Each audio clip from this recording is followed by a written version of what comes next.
Hello दोस्तों, MS point में आपका बहुत बहुत स्वागत है। आज हम फिर लाए हैं आपके लिए अध्यात्म से जुड़े रोचक तथ्य। अगर आपने अभी तक हमारे चैनल को सब्सक्राइब नहीं किया है तो प्लीज़ सब्सक्राइब कर लें ताकि आपको मिलती रहे अध्यात्म से जुड़े रोचक तथ्यों की सूचना।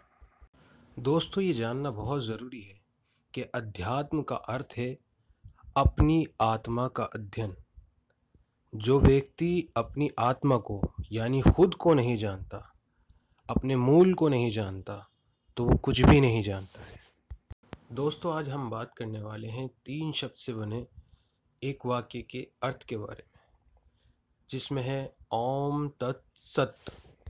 हम जानेंगे कि ओम तत्सत का अर्थ क्या है और इसका मूल क्या है। दोस्तों, अगर आपने अभी तक हमें सब्सक्राइब नहीं किया है तो प्लीज़ सब्सक्राइब कर दें और हमारे साथ शामिल हो जाएं अध्यात्म के सफ़र में। परमात्मा को जानने के लिए अपनी आत्मा का अध्ययन कीजिए ताकि आपको मोक्ष प्राप्त हो। ओम तत्सत का शाब्दिक अर्थ है ओम ही सत्य है। दोस्तों, ये याद रखना चाहिए कि शब्द का प्रयोग भाव को व्यक्त करने के लिए किया जाता है और अध्यात्म के अंदर शब्द से ज़्यादा भाव का अध्ययन किया जाता है।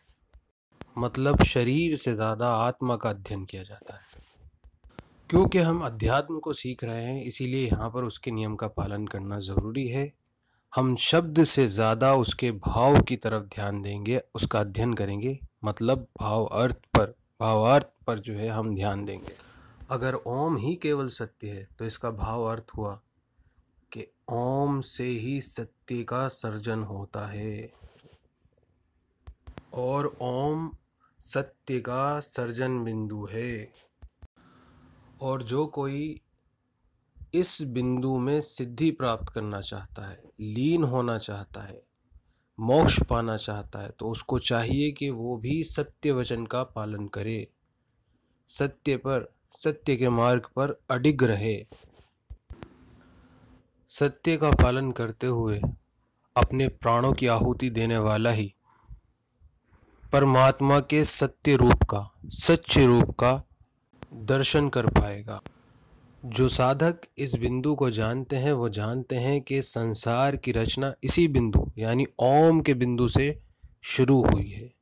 संसार यहीं से बनना शुरू हुआ है, इसी की ऊर्जा से उत्पन्न हुआ है और संसार की हर चीज़ इसी बिंदु की ऊर्जा से उत्पन्न हुई है, अस्तित्व में आई है और सभी उत्पन्न हुई चीज़ें वापस इसी बिंदु में समावेशित हो जाएंगी।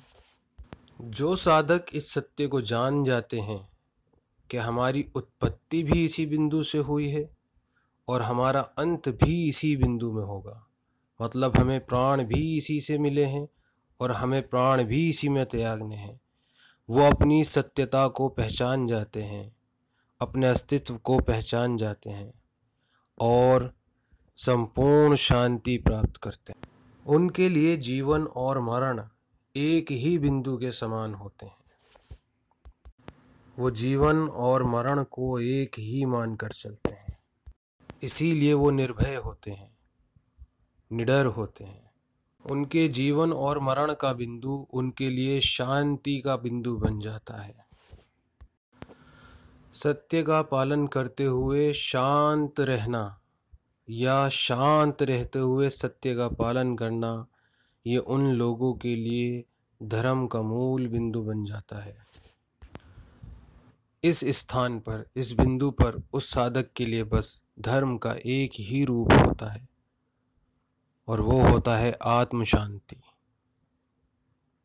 इस बिंदु पर जो साधक पहुंचता है उसका उपदेश सत्य के ऊपर होता है। वो सत्य के पालन को कहता है, शांति बनाए रखने को कहता है, शांत रहने को कहता है। सभी वर्ग उसके लिए एक समान होते हैं।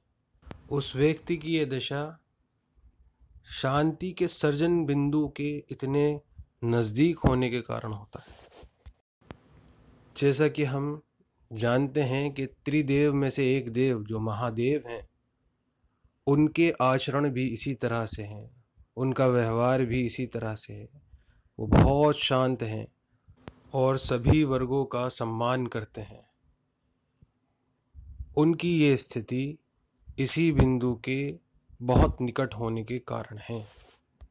दोस्तों, कुछ ही लोग होते हैं जो इस बिंदु तक पहुंच पाते हैं, लेकिन कोशिश हर किसी को करनी चाहिए ताकि वो उस जगह तक पहुंच सके। अगर आपने अभी तक हमारे चैनल को सब्सक्राइब नहीं किया है तो प्लीज़ सब्सक्राइब कर दें ताकि हम आप तक लाते रहें अध्यात्म से जुड़े रोचक तथ्य, और अगली वीडियो में होंगे और भी रोचक तथ्य। तो दोस्तों, सब्सक्राइब करना भूलना मत।